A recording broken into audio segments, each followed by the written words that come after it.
Hello, I'm Wolfgang Riebe and these are my quick tips. People constantly email me and they ask me for certain topics. And I was surprised recently at how many people have requested me to talk on racism and discrimination and how many issues there still exist in the world today. Wow! And you know what? I thought about it and then I thought, that's quite a controversial subject. And it's in fact a difficult subject to tackle, as I'm sure someone somewhere is always going to be offended. So I trust that that won't be the case today. Now, firstly, let me say that it saddens me deeply that in this technologically advanced and modern society that we live in, where information and issues can be discussed openly and freely, even on the internet, people still feel the need to be judgmental on issues of race, religion, and culture. If anything, I am of the opinion that most wars and negativity on this earth are largely a result of this very behavior.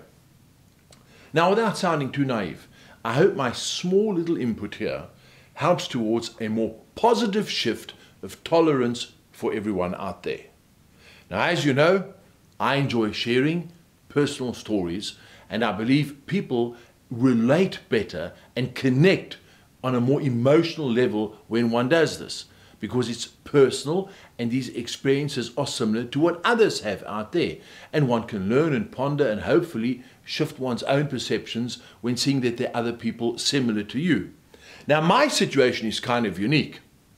You see, I finished my schooling in South Africa during the 80s, and I left the country due to the apartheid at the time. However, I had learned English in South Africa, hence I have the South African accent. In fact, I don't believe I have an accent. It's you that has the accent, if one wants to look at it like that. And that's how I used to see it. Now, moving to England in the 80s, I tried to seek fame and fortune as an entertainer. And let me tell you, it was a tough learning curve, as every time I opened my mouth, the English would label me as a racist due to my South African accent. How sad is that? Have we changed as a people today? Do you still judge a person based on how they look or their accent? Kind of sad, huh? Now, of course, back then, being originally German, I would defend myself by telling everyone, "Nein, I am from Germany aus." Guess what?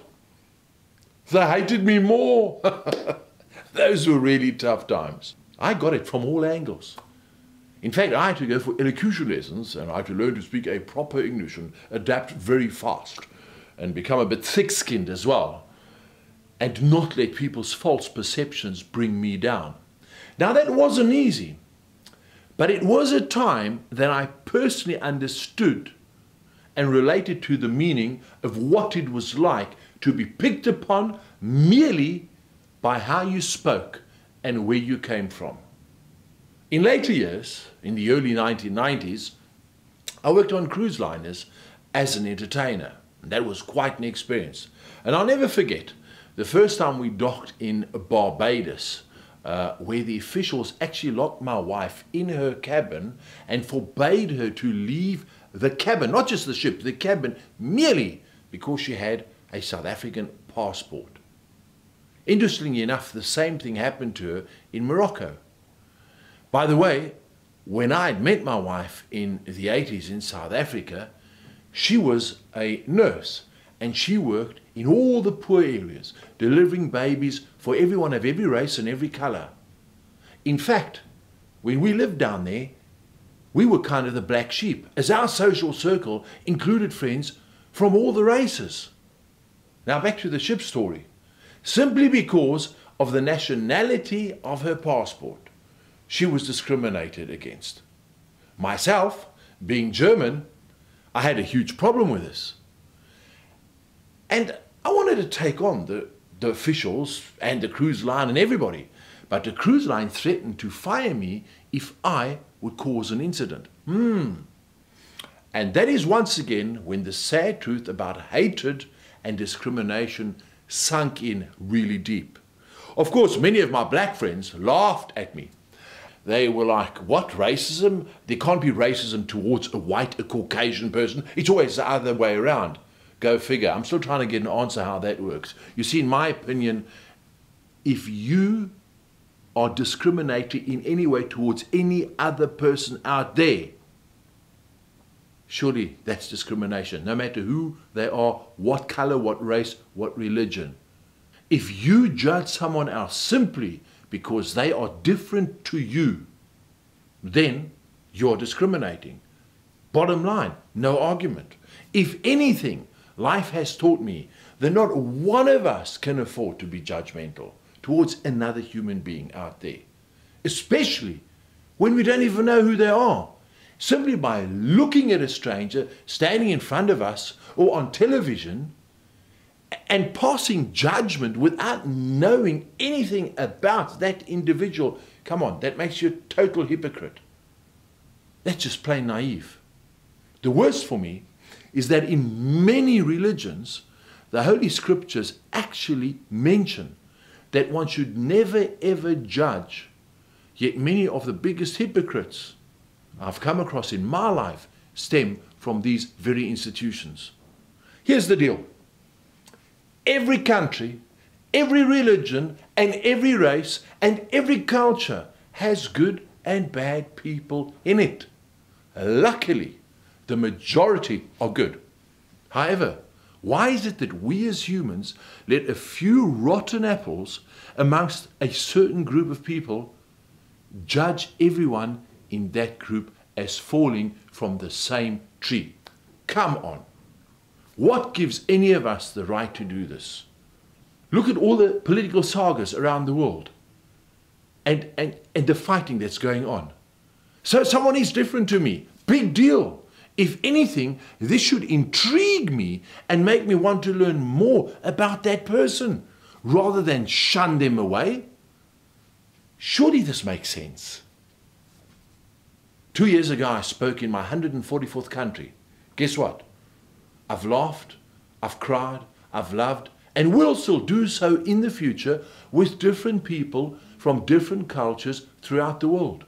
Guess what? I've eaten with the Bedouins in their tents in the desert.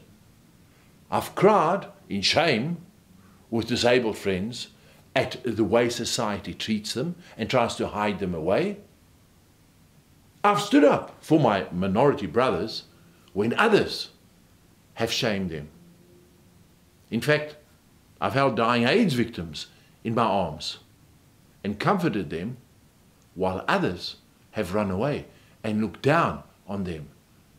I've spent times in Iran and met the most beautiful people on earth, while the rest of the world is saying bad things and they've never been there and they've never met any of these people. I could go on and on and on and on. How often have we looked down upon a beggar at the side of the road and wrongly judged that person? Have you ever thought about it like this? That beggar may also have a child and a spouse that looks up to them and respects them. So who are you or we to pass judgment? It's time everybody woke up and pulled their heads out of their own butts. It's time that we all learn to accept other people unconditionally. Of course, this is easier said than done, as we've all been influenced by socio-cultural circumstances within the country that we live in, our culture that we've been brought up in, plus of course learning our preconceived views from our parents. That hasn't helped us much either. So it becomes quite complex. But interestingly enough, years ago, I remember my wife worked for the blood transfusion service. You know, where you donate blood. And from her I learned that all blood is categorized as A, B, and O, positive or negative. And did you know that blood from an Asian person or from a Chinese person is not yellow, it's red? Blood from a white person is actually also red. Royalties don't have blue blood, they have red blood. Blood from a black man can actually heal an Indian man. Isn't it interesting that blood from an Italian can actually save the life of an Hispanic person? Wow, can you imagine that? Blood has no agenda. It brings life to everyone. Open us up, and we are all the same inside. Makes you think, huh? Do you know, I'll never forget my time when I worked on the cruise ships. A whole group of us would sit in the officers' mess at dinner. And there'd be a team of people from all over the world. Sometimes 21 different nations were sitting in just one dining room. We were all from different cultures. And we all spoke different accents, and we all grew up in different places. And after a few months, we'd start picking up unique and wonderful words from each other's languages and little traits from each other's cultures. And when we talk at a table, it'd be quite weird, because in one sentence we'd have about 4 or 5 different languages and words that we picked up that were unique and special and expressive only in that language. It was an awesome experience. And I distinctly recall one night, it was a contact back in the 90s, we were all sitting as a group and we debated the whole race issue because we were from everywhere. Here we were, from so many different countries, yet we all got on with each other. We couldn't understand this. And we were true friends. So I opened cards and we spoke. Any guesses why we got on with each other? Well, we came to a conclusion. And that was that there was only one boss on board, which was the captain. He had only one set of rules for all of us. No matter who we were, where we came from, we all had to follow these rules equally. See, it was never about your belief, your religion, your race. It was about getting the job done. In fact, we all joked and concluded that the only reason everything worked is because we had no politicians running the ship. Interesting point, huh? Something to think about. So in a nutshell, I'd like to conclude with the following. Stop judging others by past happenings around you. Stop judging others due to learned conditioning from your peers, your friends, and your family. Stop being influenced by sensationalist media reports and hence passing judgment. And remember that happiness will never follow you if you live in the past and if you formulate your own belief systems due to conditioned learning from others. If anything, learn to love yourself first. Learn to look into a mirror and see your own face and say to yourself, hey, I dig you. You're awesome, man. I love you unconditionally for who you are. You see, it's only once you can do this, guess what? That you will be able to start doing it to others that you meet, no matter where they come from. You see, when you meet someone for the first time, consciously look into their eyes. Look deep into their eyes and think to yourself, say to yourself, I will not judge you, but I will give you a clean sheet of paper and treat and respect you as I would every other human being. See, this is what my life has taught me. Give everyone a clean sheet. Leave it up to them to prove that they are not worthy of your love and respect, but never prejudge them. See, I always say, I will never judge anyone to be a schmuck. They have to prove to me themselves that they are. And maybe that sounds silly, but you know what? I give everyone the same chance. Sometimes people may treat you wrongly, but again, you have a choice. How are you going to handle this? Nobody can make you feel bad except yourself. Today, if someone behaves in a discriminatory way towards me, guess what? I choose not to be offended. It's my choice. In fact, I've learned to love myself, and because of this, I actually tend to feel sorry for that other person. As I walk away, I'm like, shame. So sad that they can't see life in an objective way. You see, in my eyes, they have not learned to love themselves, and they are totally insecure in who they are. Hence the negative behavior. Come on, that's logical. If anything, my heart goes out to them. Thanks for listening to my rantings and my ravings. I trust that I've shifted your perceptions on the whole issue of racism and discrimination in a small way. Let us all learn to love and respect each other in a non-judgmental way. Don't you think the whole world would change for the better? I do. Why don't you become part of that change and spread this message to all around you?